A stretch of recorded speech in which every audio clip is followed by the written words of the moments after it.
Terima kasih buat kesempatan malam hari ini.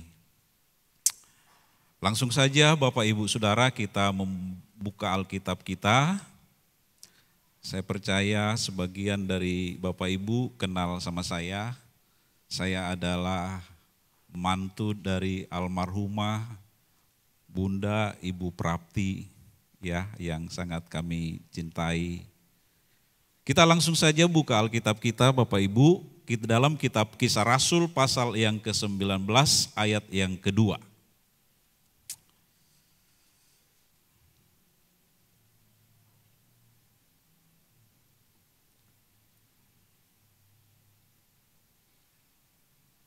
Kalau Bapak Ibu tidak keberatan, mari kita berdiri bersama-sama dan kita akan baca firman Allah ini dengan suara Pantekosta, saudara-saudara ya. Haleluya. Kisah Rasul pasal 19 ayat yang kedua. 2-3. Katanya kepada mereka, sudahkah kamu menerima Roh Kudus ketika kamu menjadi percaya? Akan tetapi mereka menjawab dia, belum. Bahkan kami belum pernah mendengar bahwa ada Roh Kudus. Puji Tuhan, terima kasih. Bapak Ibu Saudara silahkan duduk. Bapak Ibu Saudara, ini adalah pertanyaan daripada Rasul Paulus kepada orang-orang yang ada di Efesus, orang yang sudah percaya. Dan kalau kita memperhatikan saudara-saudaraku, ada kemungkinan bahwa yang ditanya ini adalah murid-murid Yohanes Pembaptis. Tentu perlu Paulus bertanya kepada orang-orang yang ada di Efesus itu tentang bagaimana pandangan mereka atau keterbukaan hati mereka tentang Roh Kudus. Judul khotbah saya pada sore hari ini adalah mengenal untuk mengalami.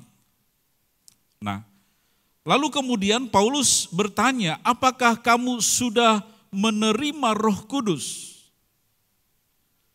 Karena Roh Kudus, saudara-saudaraku, adalah bagian integral dari kehidupan orang percaya. Roh Kudus itu adalah janji Allah kepada orang-orang percaya. Orang percaya berhak menerima Roh Kudus di dalam kehidupannya. Orang-orang yang ditanya oleh Rasul Paulus adalah orang yang sudah percaya kepada Yesus, yang sudah menerima Tuhan Yesus dalam kehidupan mereka. Tetapi yang ditanya oleh Paulus adalah tentang kepenuhan Roh Kudus di dalam hidup mereka. Karena kita percaya bahwa tidak ada orang yang bisa mengaku Yesus itu adalah Tuhan kalau bukan Roh Kudus ada di dalam hatinya.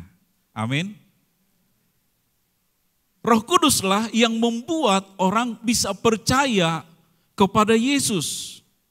Tetapi untuk dipenuhi Roh Kudus, saudara-saudaraku, itu adalah hal kemudian berikutnya.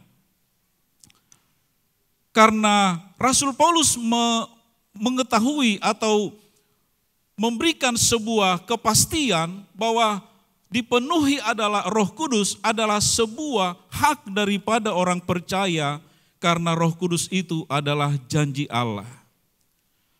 Kalau saya baca di dalam kitab Yohanes pasal yang ke-14, ayat yang ke-16 dan 17, firman Allah berkata, Aku akan minta kepada Bapa dan Ia akan memberikan kepadamu seorang penolong yang lain, supaya Ia menyertai kamu selama-lamanya, yaitu Roh kebenaran. Dunia tidak dapat menerima Dia, sebab dunia tidak melihat Dia dan tidak mengenal Dia. Tetapi kamu mengenal Dia, sebab Ia menyertai kamu dan akan diam di dalam kamu. Ini adalah ucapan Tuhan Yesus kepada murid-muridnya sebelum Dia terangkat naik ke sorga. Dia sudah menjanjikan bahwa akan ada seorang penolong, yaitu Roh Kudus, yang akan menyertai mereka selama-lamanya. Roh Kudus itu adalah penolong buat orang-orang percaya, saudara-saudaraku yang dikasihi oleh Tuhan. Dan Alkitab berkata bahwa dunia tidak dapat mengenal Dia. Tetapi kita yang percaya kepada Tuhan, kita bisa mengenal siapa itu Roh Kudus. Karena Dia adalah roh kebenaran. Karena Dia adalah Roh Allah sendiri. Bahkan Roh Kudus itu adalah roh penolong di dalam setiap kehidupan orang percaya. Roh Kudus, Parakletos, artinya pembela, artinya penolong, saudara-saudaraku. Kalau secara harafiah berarti seseorang yang mendampingi untuk menolong.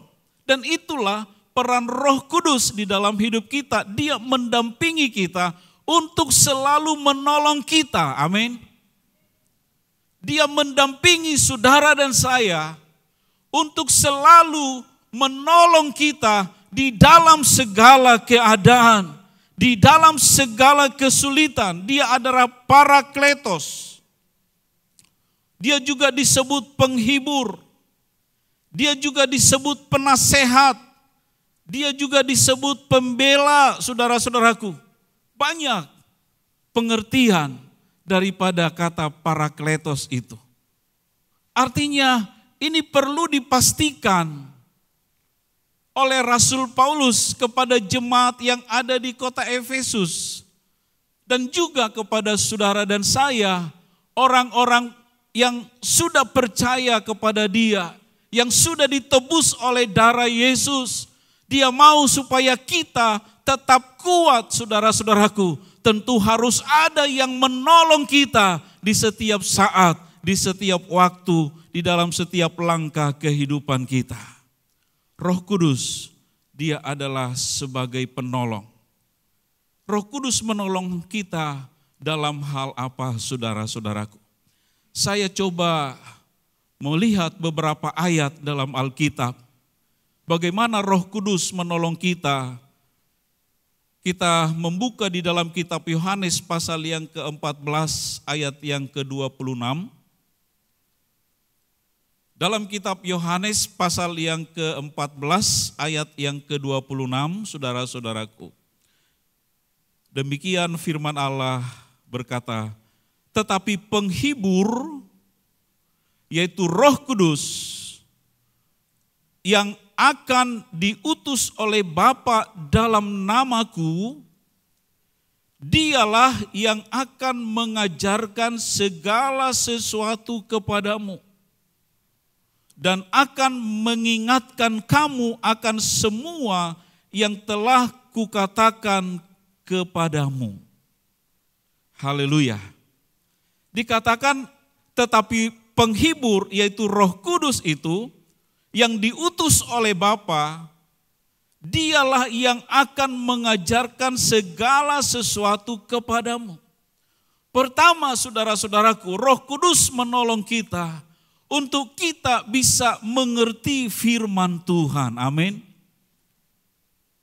Dan di akhir zaman ini kita perlu tuntunan Roh Kudus, saudara-saudaraku, untuk selalu mengajarkan kita akan firman Allah.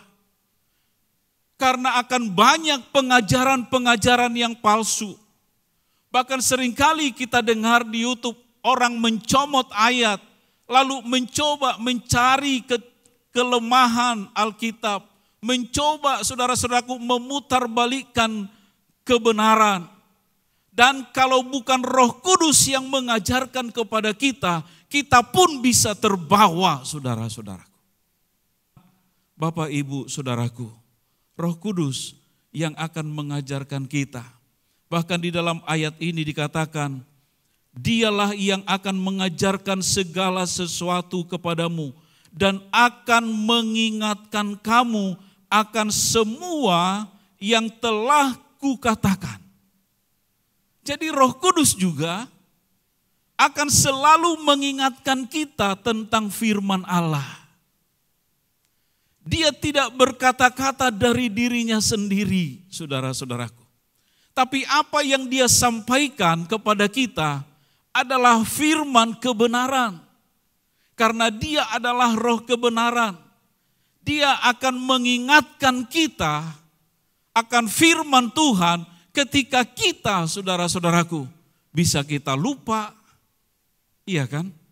Seringkali dalam perjalanan hidup kita, dalam kehidupan sehari-hari, saudara-saudaraku, seringkali kita lupa identitas kita. Gak usah jauh-jauh lah misalnya, saudaraku, ketika kita ada di jalan raya, lalu kemudian tiba-tiba ada orang yang berkendara dengan tidak teratur, main serobot aja dan lain sebagainya. Kan kita secara manusia bisa emosi, saudara-saudaraku. Tentu Roh Kudus mengingatkan kita, sabar gitu ya kan. Sabar, diingatkan kita akan firman Tuhan.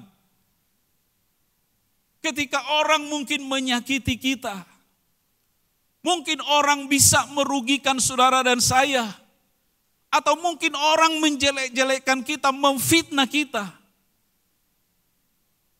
Dan bagi orang di luar Tuhan wajar untuk membalas, saudara-saudaraku.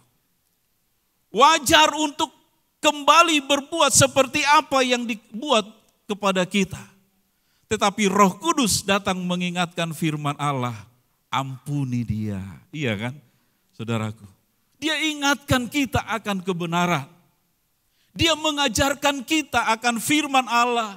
Dia mengingatkan kita akan firman Allah yang kita sudah terima, yang kita sudah dengar. Atau mungkin ketika Bapak Ibu Saudara dikasih berkat sama Tuhan, lewat gajikah, lewat apa saja saudara-saudaraku. Kadang-kadang kita lupa saudara-saudaraku. Roh Kudus ingatin kita, ingat milik Tuhan. Iya kan? Ingat. Tapi kadang-kadang kita kecilin suaranya saudara-saudaraku. Mungkin kita lebih pikir, aduh saya masih bayar ini, saya masih bayar itu. Dan sehingga kita seringkali kesulitan dalam hal ekonomi. Karena apa? Karena kadang-kadang kita tidak taat kepada suara Roh Kudus yang mengingatkan kita. Itulah yang dikerjakan oleh Roh Kudus di dalam kehidupan saudara dan saya. Dia menolong kita untuk mengerti firman Allah. Dan yang kedua, saudara-saudaraku, dikatakan Roh Kudus itu sebagai penolong. Dia akan menolong kita untuk bisa melakukan firman Tuhan itu. Dalam kitab Yohanes pasal yang ke-14 ayat yang ke-15 dikatakan, jikalau kamu mengasihi aku, kamu akan menuruti segala perintahku. Aku akan minta kepada Bapa, dan Ia akan memberikan kepadamu seorang penolong yang lain, supaya Ia menyertai kamu selama-lamanya. Dikatakan oleh firman Allah, oleh Tuhan Yesus, sebagai bukti bahwa kita mengasihi Dia, saudara-saudaraku, maka kita akan menuruti segala perintahnya. Bukan sebagian, saudara-saudara. Bukan kita pilih-pilih mana yang cocok, mana enggak. Atau kita tidak pilih, kayaknya itu firman Tuhan buat orang itu deh. Kayaknya itu firman Tuhan buat yang duduk di sebelah kiri atau yang duduk di sebelah kanan. Enggak, saudara ya. Firman Tuhan itu semua buat saudara dan saya. Amin. Ketika firman Allah disampaikan, saudara-saudaraku yang dikasihi oleh Tuhan, itu berlaku untuk kita dan bukan hanya untuk kita dengar saja, tetapi juga untuk kita lakukan. Kadang-kadang memang saudaraku tidak mudah untuk melakukan firman Tuhan. Kedagingan bisa lebih menonjol saudara-saudaraku. Keinginan bisa lebih dominan daripada taat kepada firman Allah. Tetapi ketika Roh Kudus ada di dalam hidup saudara dan saya, maka kita akan taat kepada firman itu, katakan amin. Dan ketika kita taat kepada firman Allah, saya mau katakan bahwa itu bukan untuk keuntungan Tuhan, saudara-saudaraku. Ketika kita taat akan firman Tuhan, itu adalah untuk kepentingan saudara dan saya. Untuk keuntungan saudara dan saya ketika kita taat firman Tuhan. Jangan kita merasa ketika kita melakukan firman Tuhan, oh Tuhan diuntungkan dong. Oh enggak saudara, kita yang diuntungkan, amin. Kita akan lebih berbahagia ketika kita taat kepada firman Allah. Satu waktu saudara-saudaraku, Yesus ketika dia mengajar, lalu di tengah-tengah dia melayani, ada seorang wanita berdiri dan berkata, berbahagialah ibu yang telah mengandung engkau. Berbahagialah wanita yang telah menyusui engkau. Nah, perempuan ini, dia melihat saudara-saudaraku akan pribadi Yesus yang begitu mengagumkan dalam mengajar penuh dengan wibawa hikmat dari Allah, bertanya jawab soal firman Allah kepada ahli-ahli Taurat, orang-orang Farisi luar biasa. Di bait Allah dia mengajar, orang menjadi kagum. Dalam pelayanannya, Yesus menyembuhkan orang banyak. Bahkan dia membangkitkan orang mati. Siapa yang tidak kagum saudara-saudaraku? Lalu seorang wanita ini berkata bahwa berbahagialah ibu yang telah mengandung engkau. Kalau kita melihat apa yang disampaikan oleh wanita ini enggak salah. Karena Maria adalah termasuk wanita yang berbahagia. Tetapi Maria menjadi orang yang berbahagia tidak seperti atau semudah apa yang dilihat oleh wanita ini. Tentu perjuangan Maria begitu luar biasa kan saudara-saudaraku. Bagaimana dia mengandung tanpa suami karena yang ada di dalam kandungannya adalah dari Roh Kudus. Makanya ketika malaikat datang dia berkata bahwa dia menjadi takut saudara-saudaraku. Kenapa takut? Karena buat orang Yahudi mengandung gak ada suaminya itu adalah sebuah aib. Dan dia resikonya bisa dilempari dengan batu saudara-saudaraku. Bisa dia mati, itulah yang membuat dia takut. Bahkan bagaimana Maria membawa bayi Yesus ke Betlehem dan lain sebagainya. Tetapi apa yang disampaikan oleh Yesus kepada wanita ini, dia mematahkan pengertian dari berbahagia kepada wanita ini. Dan Yesus berkata, yang berbahagia adalah orang yang mendengar firman Allah dan merenungkannya dan melakukannya. Itulah orang yang berbahagia, saudara-saudaraku. Jadi Roh Kudus akan mengajarkan kita, akan menolong saudara dan saya untuk taat kepada firman Allah. Ya. Suatu waktu Tuhan Yesus mengecam ahli-ahli Taurat dan orang-orang Farisi, saudara-saudaraku, di dalam kitab Injil Matius pasal yang ke-5 ayat yang ke-20.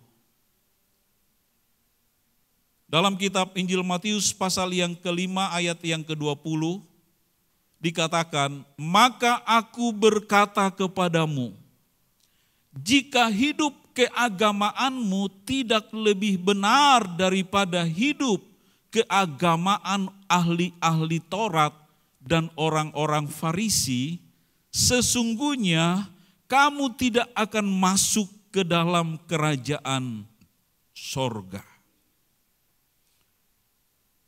Apa yang salah dari kehidupan ahli-ahli Taurat dan orang Farisi? Bukankah mereka begitu paham dengan Taurat Musa? Bukankah itu yang selalu ajarkan kepada orang-orang Yahudi, saudara-saudaraku? Mereka ahli di dalam keagamaan. Bahkan mereka duduk di tempat-tempat terhormat, saudara-saudaraku yang dikasihi oleh Tuhan.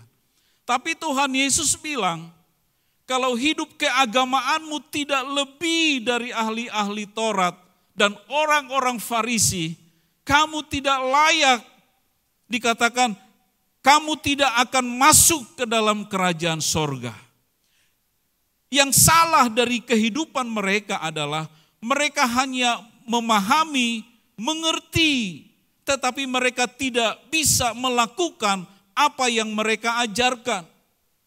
Mereka hanya menaruh kuk di pundak orang, tetapi kuk itu mereka abaikan, tidak mau mereka pikul hanya kepada orang lain, saudara-saudaraku. Artinya mereka tidak melakukan apa yang mereka katakan. Tidak sesuai perkataan dengan perbuatan, saudara-saudaraku. Iya kan? Kalau orang seperti ini kan sudah menjadi seperti orang munafik. Iya. Apa yang dikatakan beda dengan apa yang dilakukan, saudara-saudaraku. Orang Farisi juga begitu. Dikatakan kamu harus begini kepada orang-orang Yahudi, tetapi mereka sendiri tidak melakukan apa yang mereka katakan. Artinya apa, saudaraku? Bahwa Roh Kudus inilah yang akan menolong saudara dan saya untuk taat melakukan firman Tuhan. Amin. Dikatakan yang berbahagia adalah orang yang mendengar firman dan merenungkannya, melakukannya, saudaraku. Berbahagia, diberkati, beruntung, saudara-saudaraku. Orang yang melakukan firman Tuhan, hidupnya pasti diberkati oleh Tuhan. Orang yang melakukan firman Allah, hidupnya pasti beruntung. Amin. Itulah sebabnya Roh Kuduslah yang akan menolong kita, yang akan memampukan kita. Dan itulah menjadi bukti kalau kita berkata kita mengasihi Tuhan. Yesus berkata, kalau kamu mengasihi aku, kamu akan menuruti segala perintahku. Haleluya. Kita masuk kepada bagian yang ketiga, Bapak Ibu Saudaraku. Tadi Roh Kudus akan menolong kita supaya kita bisa mengerti firman Tuhan. Kemudian Roh Kudus akan menolong kita supaya kita juga menjadi orang-orang yang taat, yang mampu melakukan firman Allah itu. Kemudian yang ketiga, Roh Kudus akan menolong kita untuk menjadi saksi. Ini penting, Bapak Ibu. Dalam kitab Kisah Rasul pasal yang pertama ayat yang ke-8. Kisah Rasul 1 ayat yang ke-8. Ayat yang sering kali kita dengar, kita baca, bahkan kita hafal, Bapak Ibu. Dikatakan, tetapi kamu akan menerima Roh Kudus.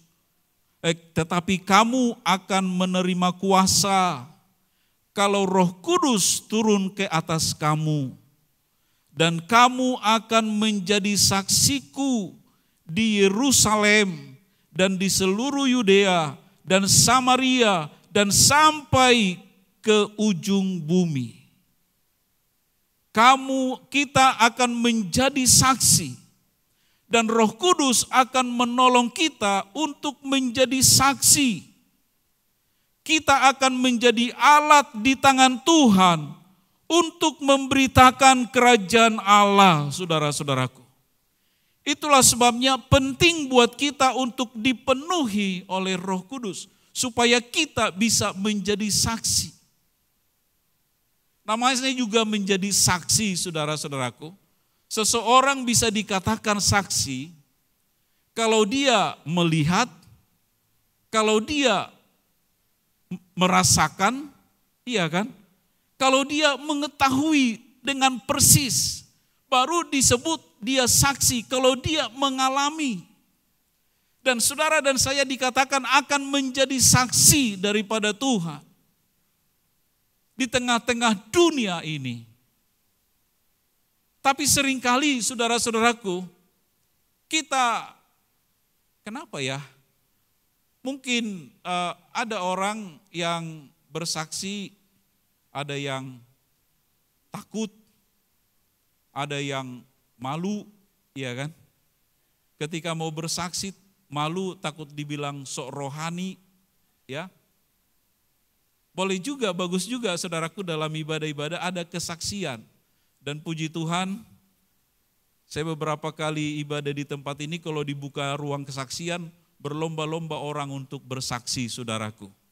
Menceritakan kebaikan Tuhan, puji Tuhan. Tapi kalau di tempat pelayanan saya saudara ya, ketika dibilang kita buka ruang kesaksian, kayaknya jemaatnya banyak yang keringat dingin saudara-saudaraku. Ada yang pura-pura lihat handphone, ada yang pura-pura ikat sepatu saudara-saudaraku, ya, gak mau bersaksi itu. Tentu bukan hanya kesaksian seperti yang kita tahu, tetapi cara hidup kita, gaya hidup kita, saudara-saudaraku, bagaimana kita ada di tengah-tengah dunia yang penuh dengan kegelapan ini. Bersinarkah kita di tengah-tengah kegelapan? Garamkah kita di tengah-tengah lingkungan kita?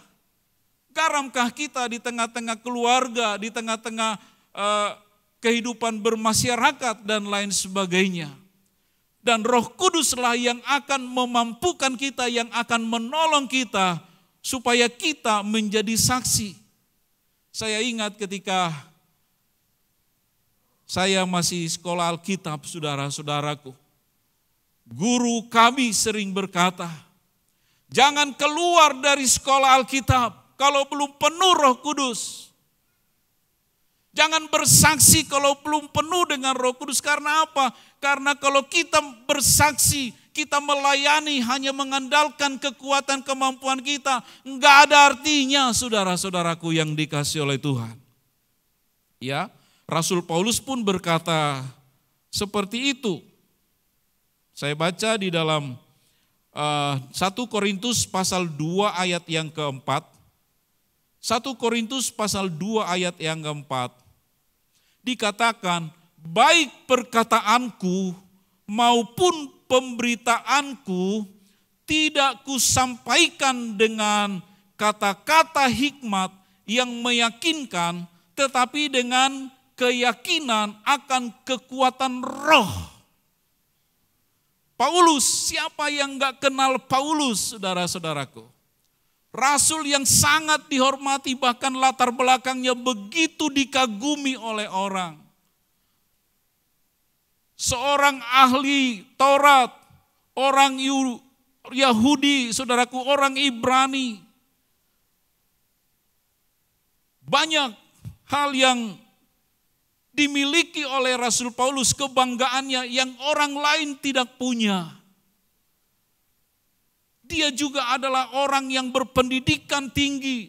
Kita lihat saudaraku, sebagian besar dalam kitab Perjanjian Baru ditulis oleh Rasul Paulus.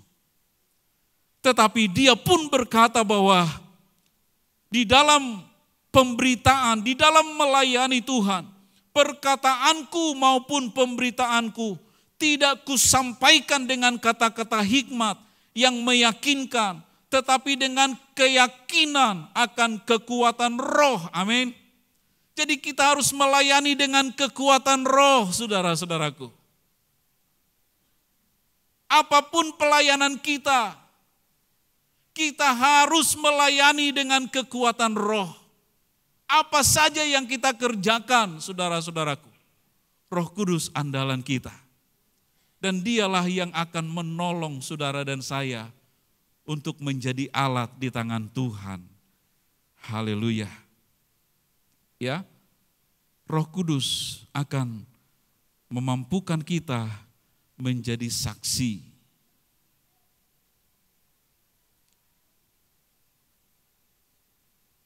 Dalam kitab Injil Matius pasal yang ke-28, saya baca ayat yang ke-18. Yesus mendekati mereka dan berkata, "Kepadaku telah diberikan segala kuasa di sorga dan di bumi. Karena itu, pergilah, jadikanlah semua bangsa muridku, dan baptislah mereka dalam nama Bapa dan Anak dan Roh Kudus, dan ajarlah mereka melakukan segala sesuatu yang diperintahkan kepadamu, dan ketahuilah aku menyertai kamu senantiasa sampai akhir zaman." Dan Yesus berkata, "Kepadaku diberikan segala kuasa di sorga dan di bumi." Roh Kudus, saudaraku, akan memberikan kita kuasa, akan memberikan kita kemampuan, akan memberikan kita wibawa, dan itulah yang akan memampukan kita menjadi saksi. Seringkali, saudara-saudaraku, kita berpikir bahwa untuk bersaksi itu atau untuk menyampaikan firman Allah kepada orang lain, itu adalah tugas pendeta. Itu adalah tugas hamba-hamba Tuhan. Padahal kalau kita perhatikan saudara-saudaraku, seringkali jemaatlah yang punya punya peluang yang besar untuk memenangkan jiwa bagi Tuhan. Kenapa saya katakan begitu? Karena jemaat mereka ada di dunianya masing-masing, saudara-saudaraku. Apakah sebagai karyawan, apakah sebagai pengusaha, apakah sebagai pedagang, mereka ada di situ. Dan merekalah yang sering berinteraksi dengan orang. Sehingga peluang untuk bersaksi, menyampaikan kebenaran lebih banyak, saudara-saudaraku, kepada orang lain. Dan tidak heran juga, kalau jemaat rajin bersaksi, maka gerejanya pasti bertumbuh, saudara-saudaraku. Pasti banyak jiwa-jiwa baru, iya kan? Karena jemaat itu adalah domba. Tentu yang melahirkan domba adalah domba, saudara-saudaraku. Domba melahirkan domba. Ada banyak jiwa yang perlu diselamatkan, yang perlu dibawa kepada Tuhan. Dan saya percaya, saudaraku, di akhir zaman ini akan lebih banyak lagi orang yang percaya kepada Tuhan. Karena anak-anak Tuhan dipenuhi dengan Roh Kudus. Zaman Yesus banyak yang percaya. Zaman rasul-rasul lebih banyak yang percaya. Saya yakin dan percaya di akhir zaman ini akan lebih banyak lagi yang percaya kepada Yesus, menerima Dia sebagai Tuhan dan Juru Selamat. Karena ada anak-anak Tuhan yang penuh dengan Roh Kudus, yang siap untuk menjadi saksi bagi Tuhan, untuk menyampaikan kebenaran, saudara-saudaraku yang dikasihi oleh Tuhan. Ya, hal yang keempat, kenapa kita perlu Roh Kudus? Karena Roh Kuduslah yang akan menolong kita supaya kita bisa tampil sebagai pemenang, saudara-saudaraku. Tuhan sedih kalau anak-anak Tuhan enggak tampil sebagai pemenang. Di tengah jalan sudah menyerah, iya kan? Di tengah jalan sudah apa yang terjadi, terjadilah gitu. Enggak begitu, saudara-saudara ya. Kita tidak bisa lari dari masalah. Walaupun berat mungkin masalah itu, tapi yang kita minta kepada Tuhan adalah Tuhan berikan kita pundak yang kuat untuk memikul persoalan, pergumulan yang berat. Amin. Kita lihat di dalam kitab Mazmur pasal yang ke-20 ayat yang ke-6. Dalam kitab Mazmur pasal yang ke-20 ayat yang ke-6 dikatakan demikian.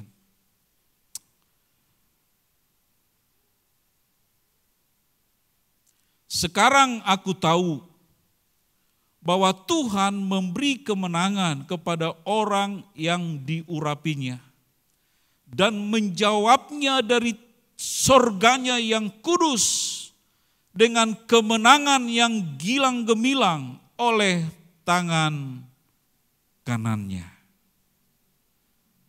Tuhan memberi kemenangan kepada orang yang diurapinya dan menjawabnya dari sorganya yang kudus dengan kebenangan yang gilang gemilang oleh tangan kanannya. Rupa-rupanya saudara-saudaraku, Roh Kudus ini menjadi jaminan buat kita untuk memperoleh kemenangan, amin. Untuk mendapatkan kekuatan yang baru. Roh Kudus menjadi jaminan yang akan memberikan kita kekuatan yang baru. Kita butuh kekuatan saudara-saudaraku, ya. Puji Tuhan. Tentu butuh kekuatan yang baru, ya. Kemenangan. Dan saya percaya bahwa Tuhan Yesus tahu pergumulan orang-orang percaya di akhir zaman ini. Ada banyak beban yang berat, ada persoalan yang begitu rumit yang harus dihadapi, saudara-saudaraku, ya. Karena firman Allah berkata di dalam kitab 1 Petrus pasal 5, dalam kitab 1 Petrus pasal 5 ayat yang ke-8, dikatakan firman Allah, kenapa kita perlu kekuatan daripada Tuhan, dari Roh Kudus yang akan memberikan kita kemenangan. Dikatakan, sadarlah, 1 Petrus 5 ayat yang ke-8, sadarlah dan berjaga-jagalah, lawanmu si iblis berjalan keliling sama seperti singa yang mengaum-ngaum dan mencari orang yang dapat ditelannya. Lawanlah dia dengan iman yang teguh, sebab kamu tahu bahwa semua saudaramu di seluruh dunia menanggung penderitaan yang sama. Itulah sebabnya kita perlu kekuatan daripada Roh Kudus yang akan memberikan kita kemenangan. Karena ada musuh kita, saudara-saudaraku, ada lawan kita yang Alkitab katakan yaitu si jahat, yaitu iblis, saudara-saudaraku, yang seperti singa yang mengaum-ngaum dan dia akan mencari orang yang dapat ditelannya. Jadi yang dicari adalah orang yang dapat ditelan. Kalau kira-kira dia tidak dapat telan, saudara-saudaraku, dia akan pergi, saudara-saudaraku. Iya kan? Saudara ingat ketika Yesus dicobai di atas bukit. Rupanya Yesus itu begitu kuat, tangguh luar biasa dan dia gagal untuk menelan saudara-saudaraku dan dia pergi. Karena dia dipenuhi oleh kuasa dari tempat yang maha tinggi. Dan dikatakan lawanlah dia dengan iman yang teguh. Jadi iblis adalah musuh kita. Dia digambarkan seperti singa yang mengaum-ngaum, saudara. Saudara tahu singa itu adalah raja hutan. Iya kan? Bagaimana ketika dia menerkam mangsanya. Tapi yang menarik saudara-saudaraku adalah ketika misalnya kita nonton dunia binatang, ya. Bagaimana singa mau menerkam mangsanya, maka yang misalnya ada sekumpulan domba kah atau sekumpulan rusa, maka yang dia incar adalah orang yang keluar dari gerombolan, saudara-saudaraku. Yang dia cari adalah orang yang keluar dari kumpulan. Itu lebih mudah untuk dia terkam. Itu lebih mudah untuk dia hajar, saudara-saudaraku, ketika dia lari dari kumpulan. Itulah sebabnya firman Allah selalu mengajarkan kepada kita untuk kita tidak menjauhkan diri dari pertemuan-pertemuan ibadah kita. Amin. Gak heran ketika jemaat misalnya, tahu-tahu sudah lama gak ibadah. Cari-cari saudara-saudaraku. Bisa salah jalan, bisa salah pergaulan, dan lain sebagainya. Sebabnya kita harus selalu ada di dalam kumpulan orang-orang percaya. Di tengah-tengah jemaat Tuhan. Karena kalau kita berkumpul bersama jemaat saudaraku, kita bisa saling memperhatikan. Kita bisa saling mendoakan satu dengan yang lain. Kita bisa saling menopang satu dengan yang lain. Saudara-saudaraku. Ya. Dan dikatakan iblis itu seperti singa yang mengaum-ngaum, yang mencari siapa yang bisa ditelannya. Bahkan iblis itu dalam kitab Wahyu dia sudah tahu, saudara-saudaraku. Ya, dalam kitab Wahyu pasal yang ke-12 ayat yang ke-12. Kitab Wahyu pasal yang ke-12 ayat 12 dikatakan, karena itu bersukacitalah hai sorga dan hai kamu sekalian yang diam di dalamnya. Tetapi kalimat selanjutnya dia berkata, celakalah kamu hai bumi dan laut, karena iblis telah turun kepadamu dalam geramnya yang dahsyat, karena ia tahu bahwa waktunya sudah singkat. Iblis tahu waktunya sudah singkat, kedatangan Tuhan sudah tidak lama lagi, saudara-saudaraku. Dia tahu betul itu waktu itu, sehingga dia mempergunakan waktunya itu sebaik-baiknya, sehingga dia bekerja dengan geramnya, kata firman Allah. Karena dia sudah tahu, memang kalau kita pikir-pikir saudara ya, kayaknya waktu ini berjalan begitu cepat. Tadi pemimpin pujian sepertinya kalau saya tidak salah hitung 3 kali beliau berkata kita sudah ada di bulan Maret. Rasa-rasanya baru bulan kemarin kita merayakan Natal, saudaraku. Iya kan?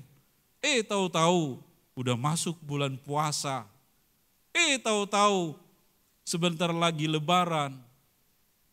Tahu-tahu sebentar lagi, kayaknya waktu ini begitu cepat berlalu. Yang sangat berasa saudara-saudara buat orang yang ada cicilan. Kayaknya berasa banget. Kayaknya baru bayar, harus bayar lagi, iya kan?